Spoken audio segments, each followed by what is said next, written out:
Bonjour, nous sommes des étudiants à l'IT de Cachan en génie électrique. Je m'appelle Guillaume Beaulieu. Bonjour, je suis Pierre Farco. Nous faisons cette étude dans le cadre d'un travail en culture et communication sur notre projet d'études et réalisation. On a choisi comme nom d'équipe la A-Team, qui est un clin d'œil à une ancienne série télévisée qui s'appelle l'Agence Tourisque. Nous allons voir tout de suite quel est le principe de ce concours. Le concours Gardel Trophy. C'est un concours interne à l'unité de Cachan. Lors de ce concours, les robots comme celui-ci devront s'affronter un contre un. Et donc ils devront démarrer lorsqu'on retire le jack et donc suivre la ligne blanche.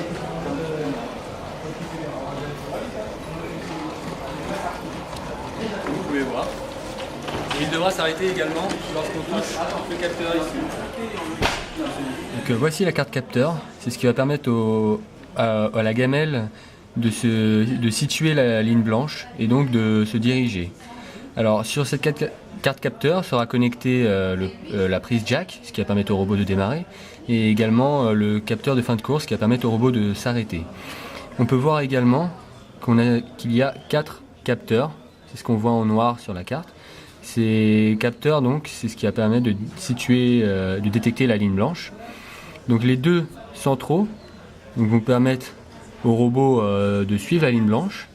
Et également, on a rajouté un sur la gauche qui va permettre de détecter les raccourcis et un sur la droite qui va permettre de différencier les raccourcis des croisements. Alors, ceci est la carte puissance, celle qui contrôlera la vitesse du moteur. Elle sera reliée au microcontrôleur via ce connecteur 16 branches et reliée à la batterie via ce connecteur et au moteur via ces 4 branches, 2 pour chaque moteur.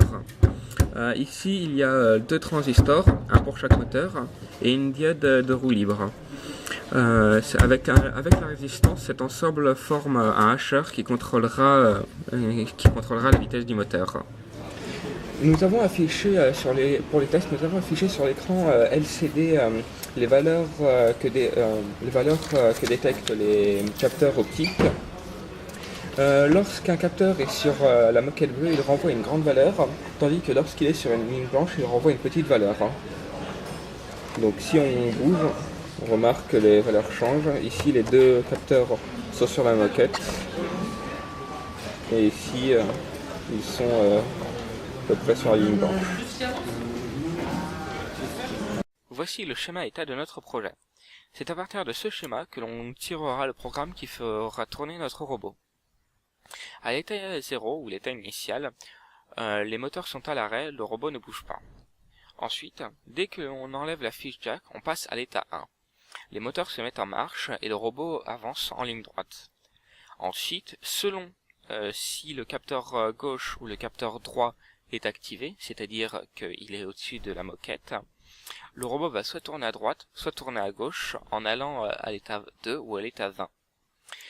Ensuite, dès que plus aucun capteur n'est activé, c'est-à-dire que les 2 capteurs sont sur la ligne blanche, le programme va retourner à l'état 1 et il va recommencer à aller tout droit. Il y a une troisième possibilité. Si lorsqu'il tourne ou lorsqu'il va tout droit, le capteur de fin de course est enclenché, on va passer à l'état 3, qui signifie que les moteurs se mettent à l'arrêt, que le robot ne bouge plus. Et dès que l'on remet la prise jack, on va retourner à l'état 0 et le robot sera prêt pour un nouveau cycle. Pour le moment, il ne reste plus qu'à améliorer le programme qui permet avec le robot de suivre la ligne blanche. Et ensuite, bien sûr, il nous reste à réaliser le programme qui va permettre à ce robot donc de prendre les raccourcis. Notre projet a bien avancé malgré le fait que nous ne soyons que 2 dans notre groupe et il nous reste suffisamment de temps pour le mener à bien. Ça conclut cette vidéo, merci et au revoir. Au revoir.